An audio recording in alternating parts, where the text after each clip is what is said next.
గతంతో పోలిస్తే ఈ బడ్జెట్ మరింత జనరల్గా ఉందని ప్రముఖ చార్టెడ్ అకౌంటెంట్ సుధీర్ అన్నారు. అన్ని పరిశ్రమలకు ప్రాధాన్యత లభించడం ఈ బడ్జెట్లో ప్రాముఖ్యతను సంపాదించుకుందన్నారు. వేతన జీవులకు ఊహించని దానికన్నా ఎక్కువ మినహాయింపు లభిస్తుందంటున్న చార్టెడ్ అకౌంటెంట్ సుధీర్తో మా ప్రతినిధి ఆర్కే ఫేస్ టు ఫేస్. ఇక బడ్జెట్ రానే వచ్చింది. సో ఈసారి అంచనాలను మించి వచ్చిందా లేకపోతే అంచనాలు తక్కువ వచ్చిందా అనేది ఒకసారి చార్టెడ్ అకౌంటెంట్ సుధీర్ గారు ఆయన అడిగి తెలుసుకుందాం. సార్, ఏంటి ఈసారి బడ్జెట్ ని ఎలా అనలైజ్ చేస్తారు మీరు? సార్, ఈసారి బడ్జెట్ మనకు చూస్తే ఒక న్యూట్రల్ అండ్ ప్రోగ్రెసివ్ బడ్జెట్ అని చెప్పొచ్చు. ప్రతిసారి బడ్జెట్లో మనము ఫ్రీబీస్ గురించే ఎక్కువ వింటాము.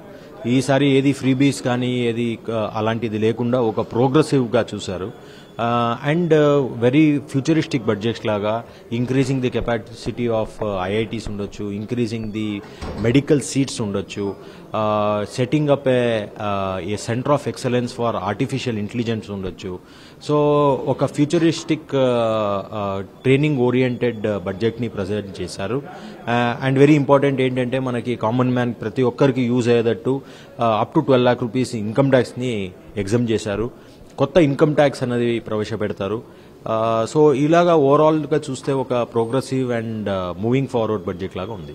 సార్, ఇప్పుడు మీరు అన్నట్టుగానే వేతన జీవులకు ఆనందమే, కానీ ఈ ఎఫెక్ట్ అనేది ఆర్థిక వ్యవస్థ మీద ఎఫెక్ట్ చూపించదంటారా?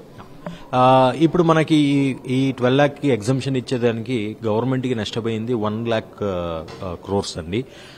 కానీ లాస్ట్ ఇయర్కి ఈ ఇయర్కి చూస్తే 3 lakh crores అనేది అడిషనల్ ఇన్కమ్ని ఎక్స్పెక్ట్ చేస్తున్నారు. సో ఇది ఒక బ్యాలెన్సింగ్ చేశారు. ఒక చోట్ల తీసి ఇంకో చోట్ని ఇంకా తీసుకుంటున్నారు. అది ఎక్కడ అంటే మనకి కస్టమ్స్ రేట్లో ఉండొచ్చు, కొంచెం జీఎస్టీ మార్పు ముందు రాబోయే మార్పులో ఉండొచ్చు. కానీ స్పెండింగ్ అనేది ఇంక్రీజ్ అవుతుంది. దానివల్ల మనకి అంత పెద్ద డెంట్ రాదు. సరే, గతేడాది రవాణా రంగం మీద ఎక్కువగా కూడా ఆసక్తి చూపించింది. ఈ ఏడాది ఏ రంగాల మీద ఎక్కువగా కూడా ఆసక్తి చూపించారు? వేటికి ఎక్కువ కేటాయింపులు ఉన్నాయంట? ఈసారి చూస్తే ఓవరాల్ అన్ని సెక్టర్స్ ని కవర్ చేశారు. అగ్రికల్చర్ తో స్టార్ట్ చేశారు. స్పెషల్ డిస్ట్రిక్ట్ 100 డిస్ట్రిక్ట్ ని యాడ్ చేసేదాన్ని చూశారు.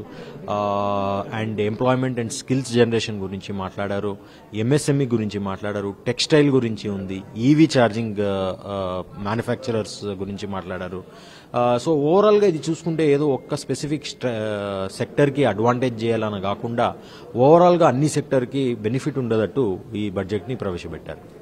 మొత్తానికైతే ఈసారి బడ్జెట్ మాత్రం ఖచ్చితంగా గతంతో పోలిస్తే భిన్నంగా ఉంది. ఇంకా కేటాయింపులు కూడా ఎక్కువగా జరిగాయి అనేది సుధీర్ గారు అయితే చెప్తున్న పరిస్థితి కనిపిస్తుంది. ఏదేమైనా కూడా బడ్జెట్ 2025-26 మాత్రం ఖచ్చితంగా సంతృప్తికరంగా ఉందనేది మాత్రం నిపుణులు అయితే చెప్తున్నారు. వీడియో జర్నలిస్ట్ గోవర్ధన్తో ఆర్కే, హెచ్ఎం టీవీ, హైదరాబాద్.